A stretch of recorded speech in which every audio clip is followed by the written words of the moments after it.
प्रणाम। माइक बंद कर। बोलिए श्री प्राणनाथ प्यारी जय। बोलिए श्री सतगुरु महाराज जय।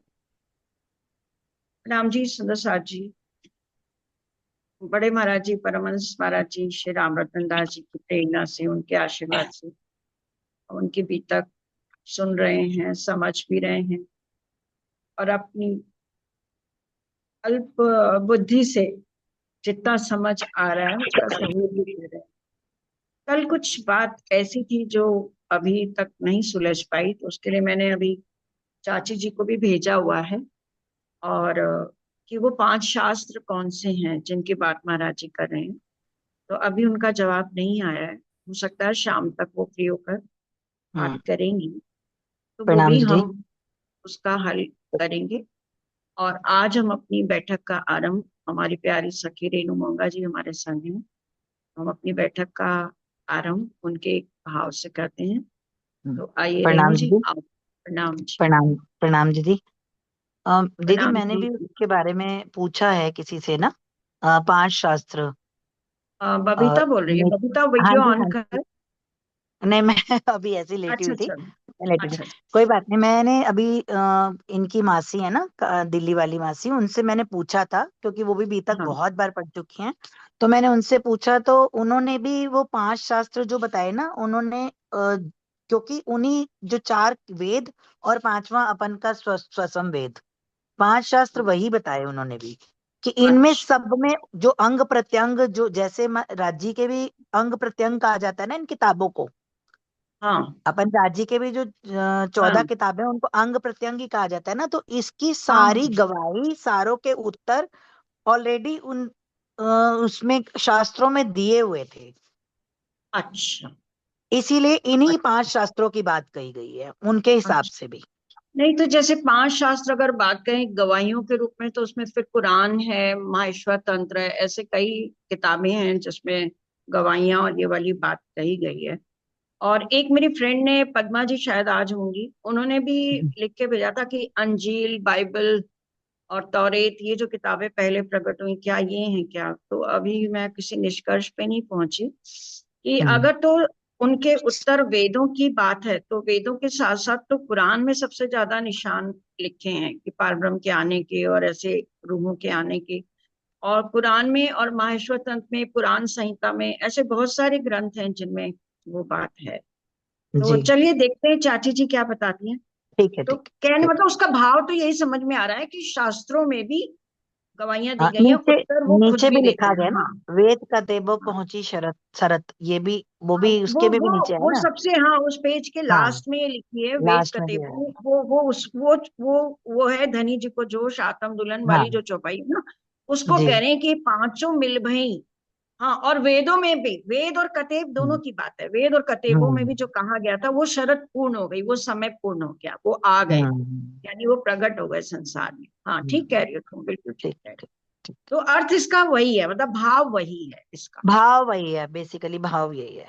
भाव ठीक। वही। ठीक ठीक ठीक। प्रणाम जी, प्रणाम जी। हाँ जी रेणु जी, आइए अपना भाव। प्रणाम जी।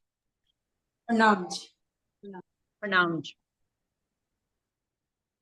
बोलिए श्री प्राणनाथ प्यारे की जय। बोलिए श्री सतगुरु महाराज की जय। सदके में जावा तैथों सतगुरु प्यारया, सतगुरु प्यारया।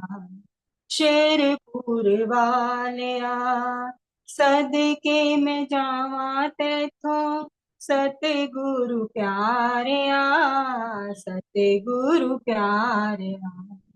शेरपुर वालिया मेहरा लुटाइया तुसी आके मेहरा वालिया, मेहरा लुटाइया तुसी आके मेहरा वालिया। सतगुरु प्यारिया शेरपुर वालिया। सदके में जावा तेथों सतगुरु प्यारिया, सतगुरु प्यारिया। शेरपुर वालिया। ਇੱਕ ਤੈਨੂੰ ਪਾਕੇ ਸਾਨੂੰ ਕਿਸੇ ਦੀ ਵੀ ਲੋੜ ਨਾ, ਅੰਗ ਸੰਗ ਜੇ ਤੂੰ ਹੋਵੇ ਆਵੇ ਕੋਈ ਥੋੜ ਨਾ। ਇੱਕ ਤੈਨੂੰ ਪਾਕੇ ਸਾਨੂੰ ਕਿਸੇ ਦੀ ਵੀ ਲੋੜ ਨਾ, ਅੰਗ ਸੰਗ ਜੇ ਤੂੰ ਹੋਵੇ ਆਵੇ ਕੋਈ ਥੋੜ ਨਾ। धाम विखाया सानू आके धाम वालिया, धाम विखाया सानू आके धाम वालिया, सतगुरु प्यारिया शेरपुर वालिया। सदके में जावा तेथों सतगुरु प्यारिया, सतगुरु प्यारिया शेरपुर वालिया। प्रेम नीला सुती साथ नू विखाई, प्रेम दे नाल सुती आत्मा जगाई। प्रेम दी लीला तुसी साथ नू विखाई, प्रेम दे नाल सुती आत्मा जगाई।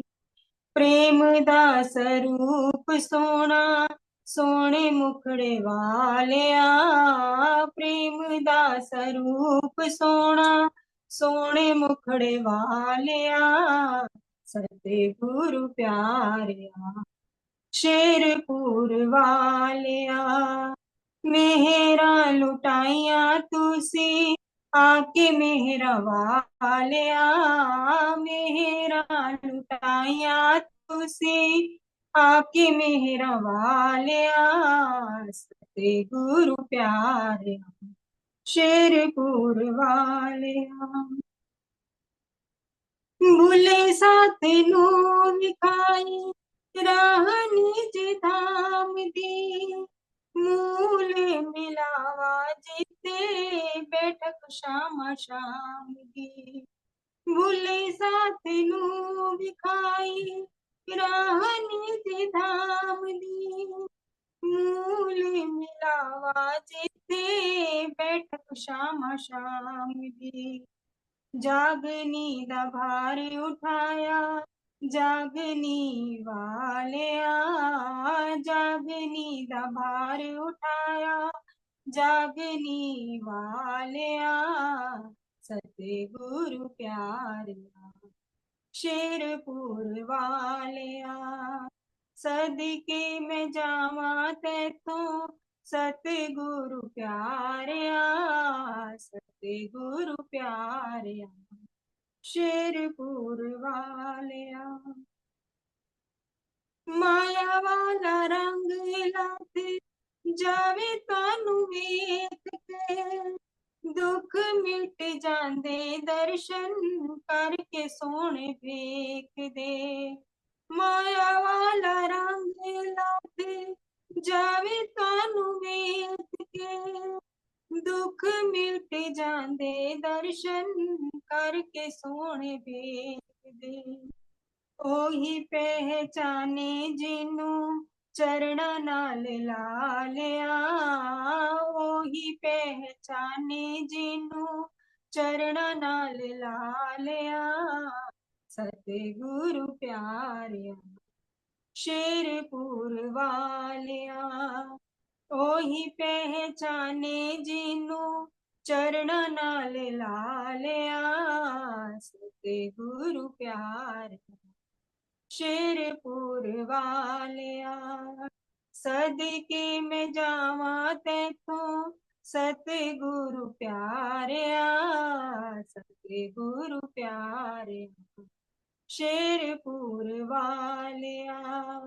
मेहरा लुटाइया तुसी आके मेहरा वालिया, मेहरा लुटाइया तुसी आके मेहरा वालिया, सतगुरु प्यारिया शेरपुर वालिया।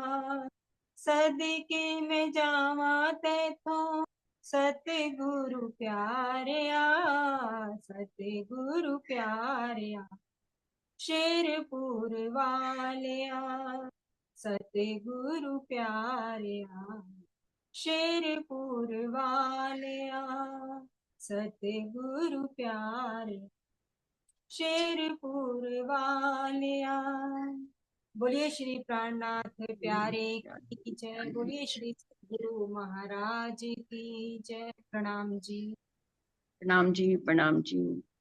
अति सुंदर भाव, बहुत ही सुंदर महाराज जी की महिमा का पूरा भार जागने का भी उठाया। जैसे कल की वितक में महाराज जी ने पूरा ही खुलासा किया था कि श्री प्राणनाथ जी के समय में भी जो सखियां जागृत हुई थी उनको फिर से सुला दिया गया, क्योंकि वो धाम चलने की जिद करने लगी कि धाम चलो धाम चलो, और आधी सोई है तो सबको लेकर एक साथ जाना है। तो महाराज जी ने कहा कि हुक्म ने काम करना शुरू किया और मैं ताबे हुक्म के हुआ, और जो प्राणनाथ जी के समय में जागृत थी उनको फिर से सुलाया गया, और अब सबको जगाकर और फिर अब कायमी की लीला करनी है, अपने धाम चलना है। तो बड़ी गहरी बातें, बड़ी गहरी लीला सदगुरु की वही जाने। हम लोग तो अल्प बुद्धि वाले, जितना महाराज जी समझा देंगे बस उतना ही समझ लेंगे। इतनी बीतक में कुछ भी हम अगर ले पाए महाराज जी की रहनी से, उनके चरित्र से, बहुत गहरी बातें, पांच शक्तियों का आना, और वो अगर हम नहीं भी समझ पाए तो एक महाराज जी की कसनी और उनकी खोज से तो हम बहुत कुछ सीख सकते हैं। उनकी सेवा से, सदगुरु के प्रति समर्पण से, कि सतगुरु हर पल उनके हृदय में है और वही सारा निर्देश दे रहे हैं और वैसा ही वो कर रहे हैं।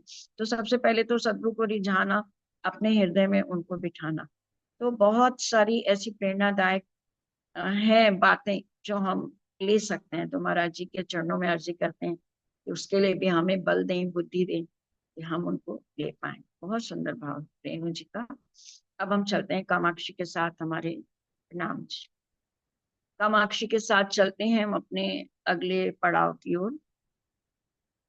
सुंदर साथ जी, कल जो बात हुई थी उसमें महाराज जी ने ये खुलासा किया कि उनके अंदर धामधनी और सदगुरु दोनों की बैठक है। साथ में इमाम भी उनके अंदर आ गए, और उनके साथ मर्द फरिश्ता यानी जोश का फरिश्ता वो भी उनके अंदर आए। तो अब धनी जी को जोश, आत्म दुल्हन, हुकुम, नूर, बुध, मूल वतन, ये पांचों आ गई अब श्री जी इनके अंदर, और इन पांचों से ही कायमी की लीला होनी है। तो कहते हैं महाराज जी कि भया मेल पांचों का आखर करी कायमी पांचों मेल। ये पांचों शक्तियां, ये पांचों राज्य की न्यामतें जब आई दिल में, तो ये कायमी की लीला का कार्य संभव हो पाया। लीला यह विचित्र बुद्ध जी की उलट पुलट हो उठा तिमिर।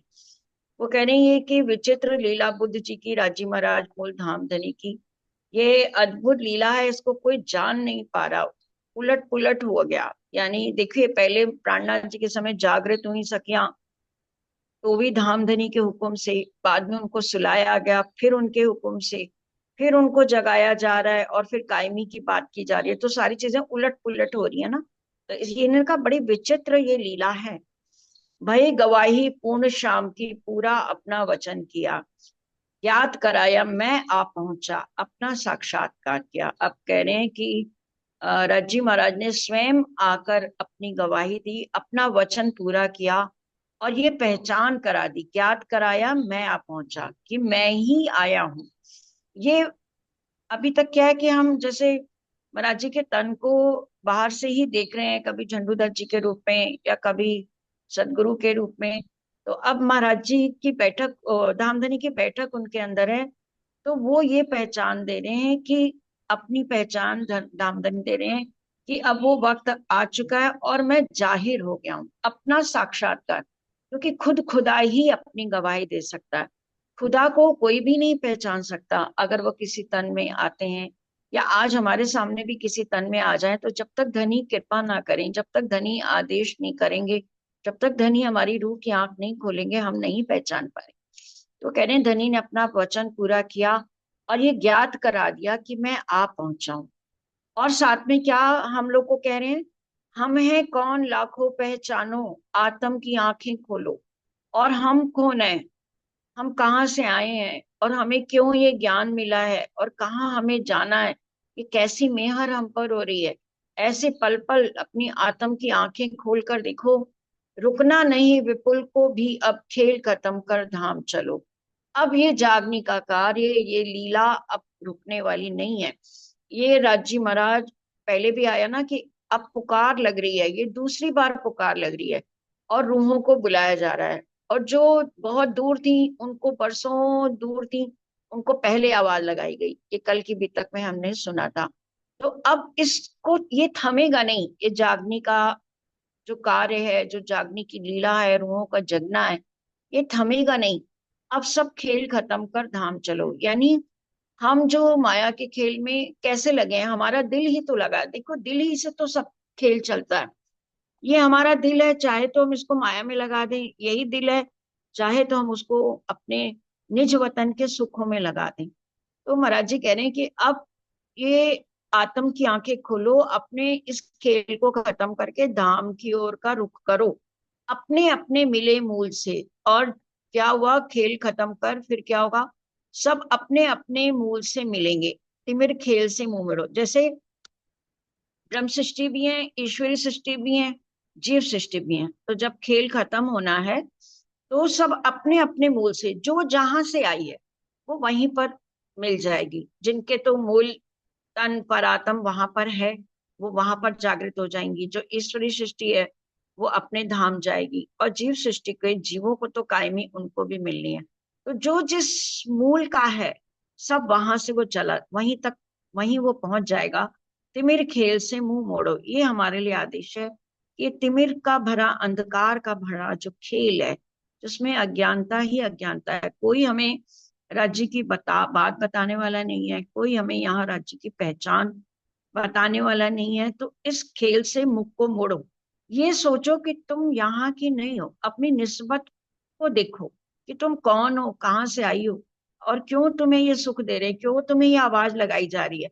इतनी दुनिया है, किसी को तो आवाज नहीं लगाई जा रही, लेकिन हम रूहों को ही बार बार कहा जा रहा है कि अब तुम खेल से नजर हटाओ, अब तुम इस खेल को दृष्टा बन के देखो, अब अपने चित्त को तुम मूल मिलावे में कायम करो। तो क्यों कहा जा रहा है, क्योंकि हम वहां के हैं। तो इस तिमिर खेल से अब मुंह मोड़ लो सुंदर साथ जी। असली तन छोड़े बैठी हो, अपने को उससे जोड़। जो हमारे मूल तन, हमारे पर आत्म मूल मिलावे में है, उनको हम पीठ दे के बैठे हैं। उसके सुखों की हमें याद ही नहीं आती कि कैसे हमारे वो तन राज्य से हर पल उनसे इश्क लिया करते थे, कैसे श्यामा जी के संग, सखियों के संग हम कितने कितने खेल किया करते थे, कितनी कितनी रामतें, कितने कितने विलास, कितने कितने पशु पंक्षियों के साथ हम विलास करते थे, कितनी खूब खुशहालियों के संग हम विलास किया करते थे। तो अपने उन तनों को हम छोड़े बैठे हैं, अपने उन सुखों को हम छोड़ के बैठे हैं। राजी महाराज जी कह रहे हैं अपने को अब उससे जोड़ो। उतर चुका जब नूर सान पर, तक पश्चात जोश उतरा। महाराज जी कह रहे हैं कि जब धामधनी अपने नूर के संग, अपनी पूरी अर्श की वाहिदत के संग जब उतरे, उसके बाद जोश भी साथ में आ गया। 35 वर्ष रहा दिन ऊपर खेली कायम की लीला। और ये 35 वर्ष तक ये लीला चली, यानी ये जोश की लीला और राज्य के नूर की लीला 35 वर्ष तक चली, ये कायमी की लीला चली। श्री मुखवाणी ए वचन, कई बार ऐसा लगता है कि जैसे कायमी हो चुकी है, या रूहें अपने घर जा चुकी हैं। वाणी के भी कई बार ऐसी चौपाइयां आती हैं। तो सुंदर साथ जी, इसका मतलब ये होता है कि वाणी में तो भूत, वर्तमान और भविष्य सारी बातें ही बताई गई हैं। इसी तरह महाराज जी ने भी आगे भी जो कार्य होना है उसकी भी बात बता दी है। तो श्रीमुख वाणी के वचन तण नव की दो विचार, कह रहे हैं श्रीमुख वाणी के जो वचन है उस पर हमने विचार नहीं किया। ना कहाओ लखिया आधार, ये सांभलो रतनबाई एक ही हूँ प्रकार।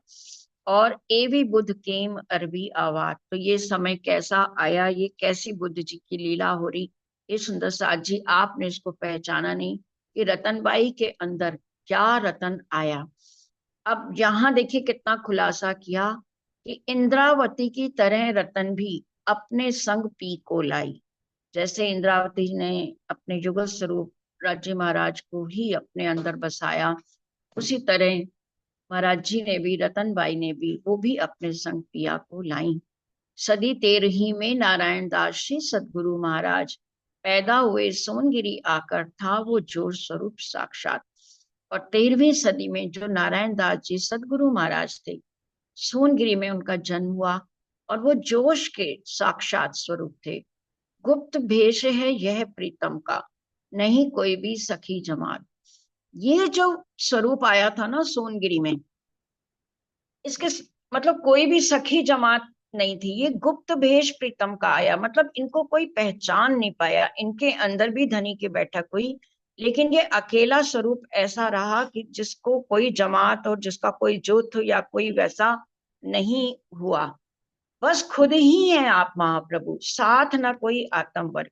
जैसे महाराज जी तो बता रहे हैं ना कि मेरा जुथ यहाँ भी था, मुजाहिदपुर में भी मैंने रास किया क्योंकि मेरा भी यहाँ जुथ था, या मेरी और सखियां भी हैं जिनको मुझे लेके जाना है, जो प्राणनाथ जी के समय नहीं जागृत हुई उनको भी फिर से करना है। तो महाराज जी तो ये जुथ की बात कर रहे हैं, लेकिन जो इनका स्वरूप है सदगुरु महाराज जी नारायण दास जी का, उनके लिए आ रहा है कि वो अकेले ही महाप्रभु, यानी दामदरी की बैठक बस खुद ही है, उनके साथ कोई आत्म वर्ग नहीं है। उनको कोई देखो पहचान भी नहीं पाया, सोनगिरी वाले भी उनको, उनके उस स्वरूप की पहचान नहीं कर पाए, क्योंकि उन्होंने स्वयं उसको जाहिर नहीं किया। क्योंकि खुदा की पहचान केवल खुद खुदा ही दे सकते हैं, पहले भी ये बात आई ना। इसलिए उतरे नहीं किसी आत्म पर, बैठे नूर पर पी आवेश। तो इनके अंदर क्या हुआ, खुद ही धनी का नूर, पी का नूर और जोश आवेश सब इनके अंदर था। ये किसी आत्म पर ऐसे नहीं बैठे, कायम करने चल दिए तिमिर को, आ बैठे इस यूं हृदय। और इस संसार में अज्ञानता में अखंडता को देने के लिए ऐसी इनके हृदय में धामधनी ने आकर बैठक की। चोले में श्री झंडू दत्त के आज रतन करती अरदास। झंडू दत्त के तन में आज रतन बाई के आत्मा में जो ये अरदास करती है, जो ये प्रार्थना कर रही है, जो ये अर्जी कर रही है कि बख्शा मुझे काम कुछ पीने करके मेरे अंदर वास। और बता रहे हैं कि धामधनी ने मेरे अंदर भी बैठकर मुझे कुछ कार्य बख्शा है। मुझ पर अंकुश चढ़ा जोश का, जो कुछ हुआ जोश ने कहा। और मेरे अंदर पहले उन्होंने कहा ही है कि मर्द फरिश्ता भी मेरे अंदर आया इमाम के साथ, यानी जोश का फरिश्ता भी मेरे साथ आया। तो जो भी कुछ कार्य मुझसे हो रहा है, महाराज जी कह रहे हैं वो सब कुछ जोश ही कह रहा है, जोश ही कर रहा है। मैं दासी की भांति संग हूँ, वृथा बढ़ाई दे रहे नाथ। और मैं तो केवल दासी हूँ। पहले भी महाराज जी ने कहा कि जब से सतगुरु मेरे हृदय में आए तब से मैं उनकी कठपुतली हुई, उनके हुक्म के ताबे हो गई। कल की भी बीतक में उन्होंने कहा कि अब पी और सतगुरु दोनों मेरे अंदर हैं और मैं इनके हुक्म के अधीन हूँ। अब मेरा कुछ भी नहीं है, जो ये कराते हैं यही कराते हैं। तो कह रहे हैं कि मुझे तो ये नाथ, मुझे धामधनी व्यर्थ ही बढ़ाई दे रहे हैं। मैं तो केवल दासी की भांति संग हूँ। दासी को क्या होता है, जैसा हुक्म दिया जाता है, चलो यहाँ चलो, चलो यहाँ बैठो, चलो यहाँ, तो वो दासी वैसा वैसा फॉलो करती है। तो महाराज जी अपने तन के लिए कह रहे हैं कि देखन में मेरा तन जरूर है, लेकिन मैं दासी की बात ही कार्य कर रहा हूँ। मेरा कुछ भी बड़ाई नहीं है, ये तो प्रभु मेरे को बढ़ाई दे रहे हैं। मुझसे हुआ ना कुछ हो सकता, कर रहे खुद सदगुरु महाराज। यहाँ पर उन्होंने और क्लियर कर दिया कि ना तो मुझसे कायमी का कोई कार्य होना है और ना मैं, मेरे में उतनी बल है। ये तो केवल मेरे सतगुरु महाराज की लीला है, कायमी की लीला उन्हीं के माध्यम से होनी है। सब कुछ वही कर रहे हैं मेरे अंदर बैठ के। तन जरूर है महाराज जी का, लेकिन अंदर बैठ के सारा काम सदगुरु महाराज जी कर रहे हैं। सुना रही मैं तो आप बीती, मुझे न सच कहने में लाज। और महाराज जी कह रहे हैं कि मुझे सच कहने में कोई भी लाज नहीं आती, मुझे किसी बात की कोई शर्म नहीं है कि मैं किसी भी प्रकार का कार्य नहीं कर रही। ये महिमा तो मेरे प्राणनाथ की है, मैं तो केवल तुमको आप बीती बता रही हूँ। जो मेरे साथ बीता है मैं तो केवल वही वही आप लोगों को बता रही हूँ। जब सूर बाजे दूसरा देवे हक चिन्हाए, इन सब कायम किए रही आठों भिस्त भराए। ये वाणी में भी आता है कि असराफील सूर फूकने के लिए खड़ा है, बिल्कुल तैयार है। एक बार तो सूर फूक गया जब वाणी का अवतरण हुआ, अब जब दूसरी बार सूर फूकेगा, ये दूसरी बार ये जो आवाज लगाई जा रही है, जैसे ही ये आवाज आएगी वैसे ही पूरा ब्रह्मांड में जीवों की कायमी का कार्य हो जाएगा। अक्षर ब्रह्म भी जागृत हो जाएंगे, आत्माएं अपने मूल तनों में चली जाएंगी और आठों भिष्टें जो है वो कायम हो जाएंगी। आठों भिष्ट कायम करी बजाए दूसरा सुख। तो इस प्रकार जो धामधनी है उन्हीं के लिए कह रहे हैं, या सदगुरु महाराज जो अंदर बैठे हैं नूर का फरिश्ता होकर, जोश का फरिश्ता होकर, कह रहे हैं वही दूसरा सूर बजाएंगे और ये आठों भ्रष्ट कायम हो जाएंगी। और बैठ गए हम जूड़ में ले सतगुरु का नाम। और कह रहे हैं मेरा काम तो इतना ही है, बस काम तो सब सतगुरु ही अंदर कर रहे हैं। मैं तो जूड़ में बैठ गया अपने सतगुरु का नाम लेकर। जिसने सुना हमारा आना आने लगे तमाम, और जिसने भी हमारा आना सुना कि मैं आ गया हूं वापस, सारे लोग दौड़ दौड़ कर महाराज जी के चरणों में आने लगे। आज और कल और रोज गणना बढ़ती ही जाती थी। जितनी थी सब भक्त मंडली हमें हृदय से चाहती थी। आज और कल और रोज ये गिनती, आज 2 आए, फिर 4 आए, फिर 10 आए, रोज ये गिनती बढ़ती जा रही थी। और जितनी भक्त मंडली थी जो महाराज जी कह रहे मुझे हृदय से चाहती थी, जो मुझसे प्रेम करती थी, कैसा उनका प्रेम था देखो, कि आने के पश्चात भूल जाते थे सब घर जाना। महाराज जी कह रहे हैं एक बार आ जाते थे ना तो सब घर जाना ही भूल जाते थे कि हमें वापस भी जाना है क्या। इतना महाराज जी से उनको प्रेम आ जाता था, इतना महाराज जी पर उनकी बातों में वो फिदा हो जाते थे। किसका घर किसके घर वाले तज देते खाना धाना, उनको याद ही नहीं रहता कि कोई हमारा यहाँ का घर भी है। कभी कभी तो हम लोग को भी लगता है क्यों हम इस झूठ की दुनिया में रह रहे हैं, झूठ के ही घर हमको, जैसे महाराज जी ने अपनी बीतक में कहा पहले भी कि तुमने ये जो साजो सामान, ये रिश्तेदारियां और ये सब इकट्ठा कर रखा है ना, यही आत्म जागृति में आगे चल के बाधक होता है। लेकिन बाद में ये लगता है कि बाद में हुक्म में भी तो बात कर दी महाराज जी ने कि सब कुछ उनके हुक्म से ही होना है। जो जागृति है वो भी उनके हुक्म से, और अगर सुलाया तो भी उनके हुक्म से। तो हमारा कोई बल भी तो नहीं है यहाँ पर। तो हम तो केवल यही कर सकते हैं कि हर पल बस हम उनको याद करें, उनके चरणों में अपना सिजदा बजाएं। तो जितनी भक्त मंडली थी सब घर जाना भूल जाती। अब जो साक्षात धनी जिनके अंदर विराजमान है उनका तो खिंचाव होगा ही होगा ना। उनको कितना प्रेम होगा। जो भी शेरपुर में जिन्होंने साक्षात लीला देखी है वो खिंचे चले जाएंगे ही, क्योंकि वो स्वरूप कौन सा था। तो सब घर जाना भूल जाते थे, खाना पीना भी भूल जाते थे। कई कई दिन हो जाते बहुतों को अपने घर जाए, और बहुत तो ऐसे कि बहुत बहुत दिन लोग घर जाते ही नहीं थे। बन एकदम सब मत वाले ऐसे हम उनको भाए। महाराज जी कह रहे मैं उनको ऐसे भा गया कि जैसे एकदम दीवाने हो गए। तभी तो कह दिया शेरपुर को ब्रज की बात कह दी कि शेरपुर जैसे ब्रज मंडल था, जैसे ब्रज मंडल में सारी गोपियां सारे ब्रजवासी कान्हा के बस दीवाने थे, उसी के मतवाले, उसी के इर्द गिर्द उनके कार्य उनकी लीला चलती थी। ऐसे ही सारे महाराज जी के मतवाले थे। ऐसी चिपक पड़ी कुछ हमसे बना एक ऐसा संजोग, 5 गांव के लगे पहुंचने बड़े बड़े ढिग अपने लोग। सब कुछ लोग तो ऐसे चिपक गए महाराज जी से, इतना उनके प्रेम में वशीभूत हो गए कि आसपास के 5 गांवों के लोग महाराज जी के पास आने लगे। कथा कीर्तन की सीमा नहीं, रहता छिड़ा सदा सत्संग। और कथा कीर्तन की कोई सीमा नहीं थी कि 1 घंटा चलना है या 2 घंटा चलना है।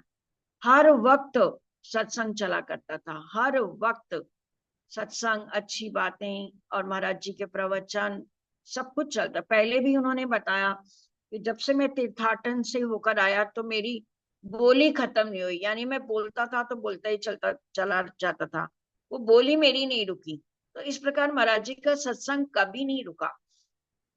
जमे रहा करते नित्य श्रोता, और श्रोता भी कैसे, जो उनपे इतने वशीभूत हुए, इतना उनका चित्र लग जाता था कि कभी उनका सत्संग भंग भी नहीं होता था। वो भंग करना भी नहीं चाहते थे, हर पल उनको लगता था और सुन ले क्या मीठी बात, और सुन ले क्या हमें ये सुना रहे, और हम सुन ले। तो रसिक वर्ग रस लेते रहते।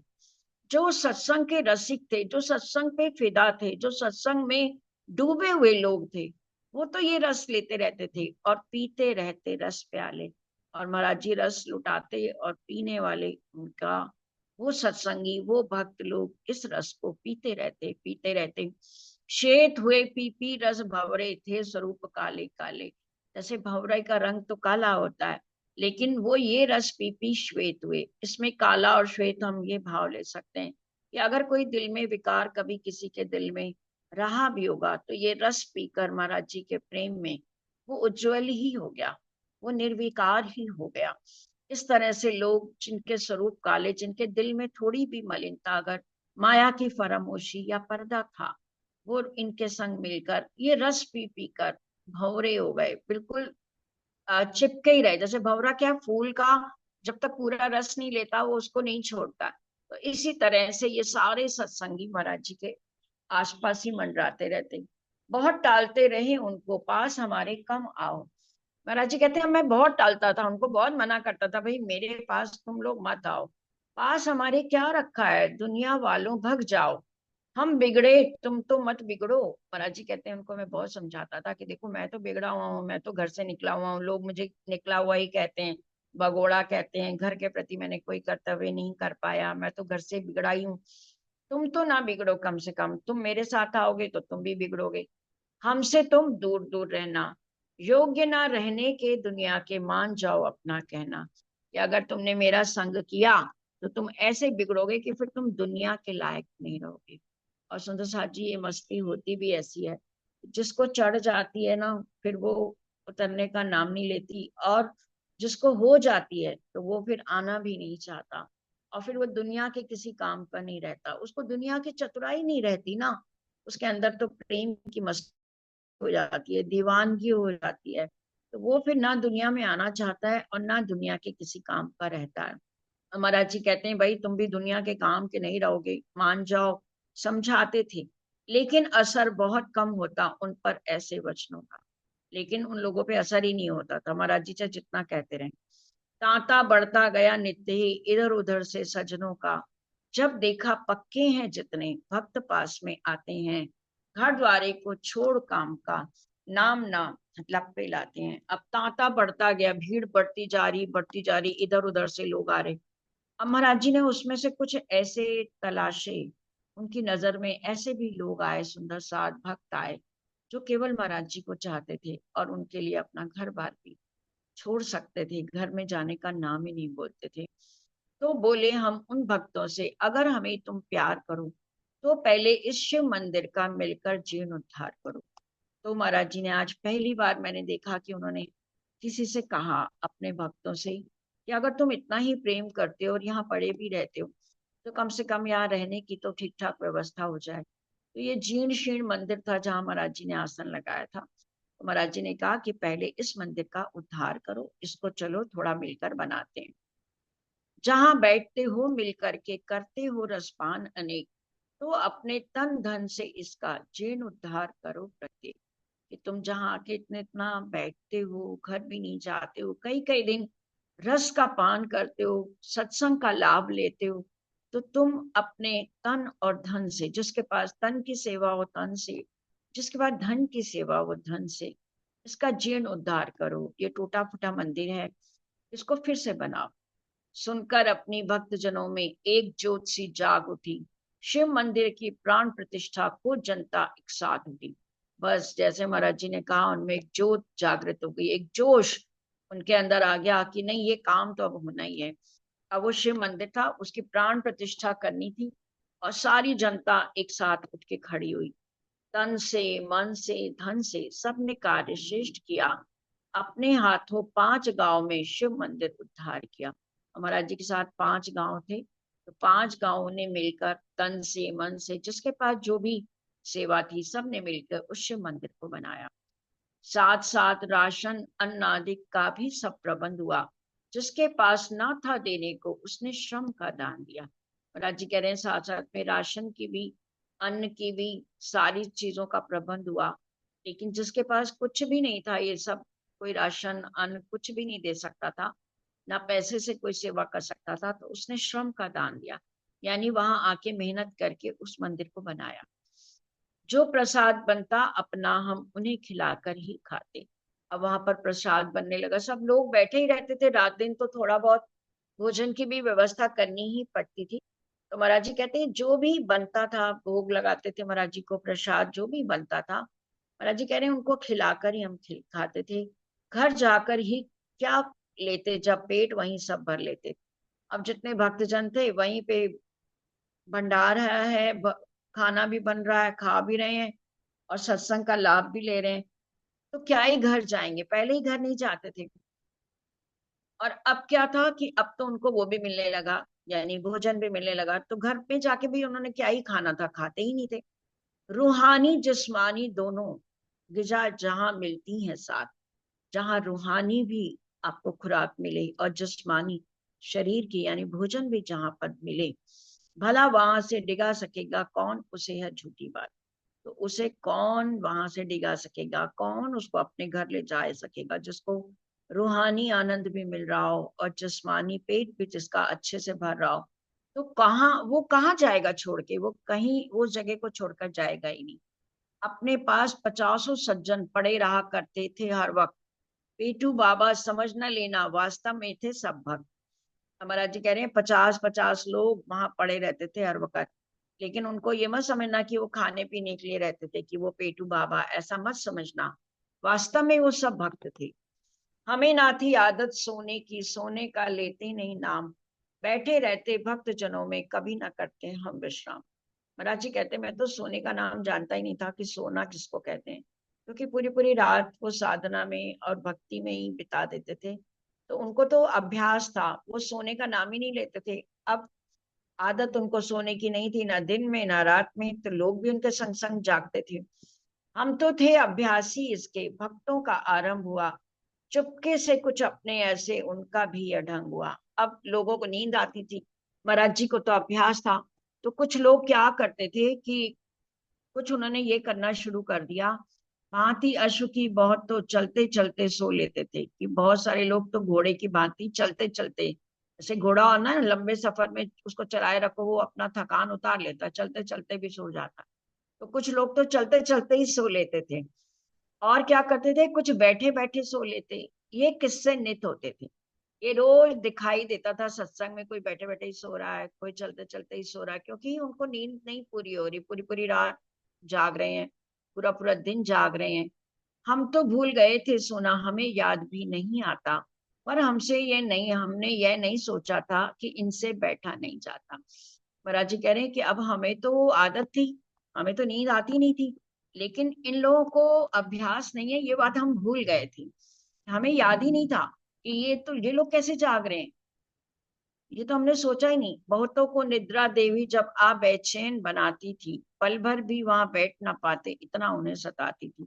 और कुछ कुछ लोग तो ऐसे थे जिनको बहुत नींद सताती थी, फिर कि अब उनका मतलब सीमा से अधिक हो गया जागना, तो इतनी नींद उनको आती थी कि फिर वो वहीं पर क्या करते थे, जंगल जाने को लौटा ले, फिर वो जंगल जाने बहाना बनाते थे और जंगल की ओर जाते थे। तो सुंदर साथ जी आज महाराज जी के प्रेरणा से इतना ही स्वीकार करिए, समय हो गया है, कल की आगे की बात हम कल सुनेंगे।